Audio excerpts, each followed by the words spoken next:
موسيقى الكونتري تعود في أصولها إلى الجنوب الشرقي للولايات المتحدة، انتشرت عقب ذلك في كل مكان. هي أكثر الأنواع الموسيقية تجسيدا وتذكيرا بشخصية المواطن الأمريكي الفرح المحب للرقص ضمن العائلة والأصدقاء والجيران، خصوصا في البوادي والقرى.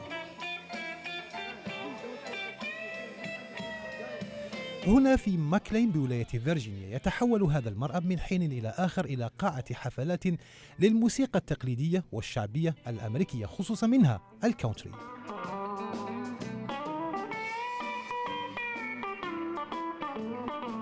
هذه ثاني مرة يتم تكريم أحد سكان حي سبرينغ هيل في ماكلين، وهو جيمي كاز.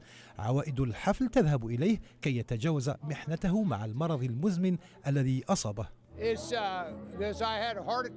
تعرضت لسكتة قلبية، فقام كل هؤلاء الناس بالمجيء هنا ودفع مبالغ للدخول من أجل مساعدتي وعائلتي.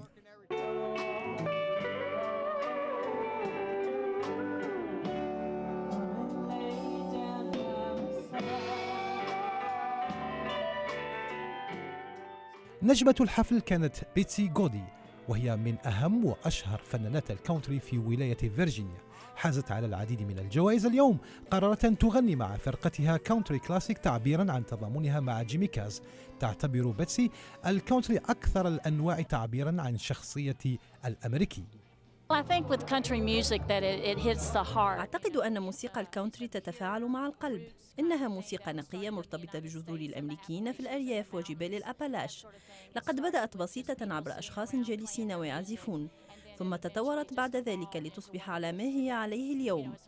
اليوم يبدو الكونتري مختلفا قليلا عما كان من قبل، ونحن نعزف نسخة الخمسينات والستينات.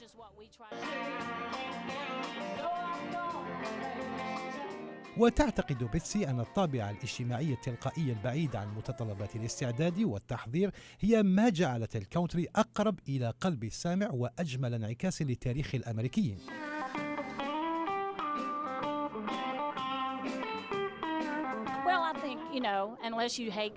إن كنت تحب الكونتري فإنك ترى فيها الموسيقى الأقرب إلى القلب بالنسبة للكثيرين. إنها أفضل موسيقى للتعبير عن القلوب المتألمة. أطربت بيتسي الحاضرين، والمؤكد كما تشاهدون أن أداء الكونتري يتطلب نوعا معينا من اللباس التقليدي الأمريكي، يعرف لدى الكثيرين بالكوبوي أو راعي البقر. الرقص جزء مهم من حفل الكونتري. هناك حركات وانتقالات خاصة توارثها الأمريكيون منذ أمد طويل. المؤكد أن لها جذور في أوروبا، ولكن بشكلها الحالي تبدو أمريكية خالصة.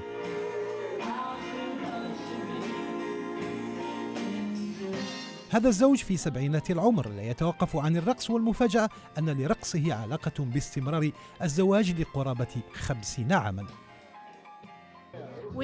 نحن متزوجان منذ أكثر من 40 عاما، لأننا رقصنا 27 عاما. نرقص 3 مرات في الأسبوع. المؤكد أن كبرى الجوائز في مجال الغناء إجمالا لم تعد من نصيب فناني الكونتري، وأن أغلب محبيه من أربعينات العمر فما فوق، إلا أن لا أحد يوقف انتشاره وتطوره. هذا جانب من احتفال الأمريكيين بموسيقى الكونتري التي تعد من أقدم أنواع الموسيقى في الولايات المتحدة الأمريكية. جاء بها منذ قرون من أوروبا، ولكن ربما بشكل مختلف تطورت عبر الزمن وفق البيئة وكذلك وفق معطيات الحياة في هذه القارة الجديدة. خليل بن طويلة لليوم على الحرة من فيرجينيا.